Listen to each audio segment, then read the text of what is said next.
Oops. Okay, so one of the things that you guys learned this year, actually learned it last year, is how to graph an equation in y equals mx plus b form. So here y equals mx plus b. So that's telling me that m, which is my slope, is 1/3, and b, which is my y-intercept, is 2. Now that can be very helpful when I'm graphing because I can do it the nice and quick and easy way. I think of B for begin. I don't know why, but for some reason in any textbook they always use M for slope and B for the y-intercept. So B for begin, I'm going to begin on my y-axis, since that is my y-intercept, at 2.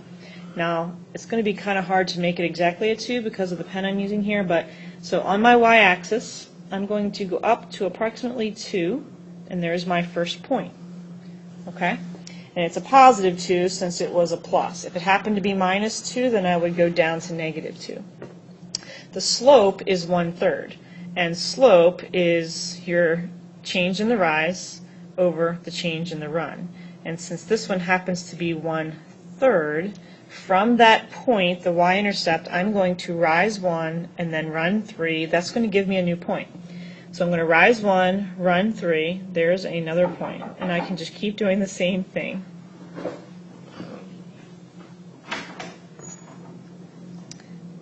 And I could then just graph my line. I have enough points, I see what it's going to look like. Now unfortunately I don't have a straight edge. There's my line. I've got arrows on the end. I should really write in my equation. And I'm done. Okay, so now some of you may be like, well, what if your slope is negative? So if that original equation was y equals negative 1/3 x plus 2, I'm going to do the same thing as before to start. My slope is negative 1/3, that's m. My y-intercept is positive 2, so that's b. So I am still going to begin at 2, so I'm going to begin at the same spot here. But since my slope is negative 1/3, I know it's got to go downhill. So if my slope is negative 1/3, it's like going down 1 and then right 3. So I can go down 1, right 3. It's still going to seem like the same steepness, but it's going downhill now instead of uphill. And so that line, it's still going to have the same y-intercept, but it's going to go downhill instead of uphill. So just be careful if it's a negative slope. Okay, so on this problem, y is not by itself, so it's not in slope-intercept form. So what I need to do, though, first is just rearrange it so that it is in slope-intercept form. Here's my equal sign. My goal is to get the y by itself. So since this 3x is positive, I'm going to subtract 3x from both sides. Notice I didn't put the 3x underneath my -2 since they're not like terms. That one cancels. So I have a -2y left. Don't forget about that negative sign. Equals, now I'm going to rearrange it so that my -3x is first, and then I have a -2. That way it'll be in slope-intercept form.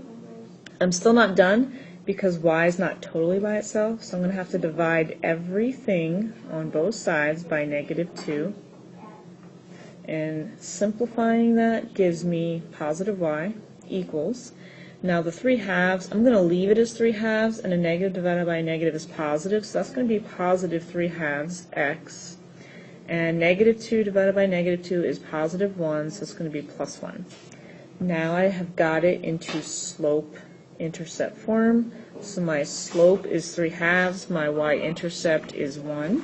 So I am going to start at 1 on my y-axis. I'm going to rise 3 and run 2, and there's another point. Rise 3, run 2, there's another point. And I could also go down 3 and left 2, because it's going to be the same slope.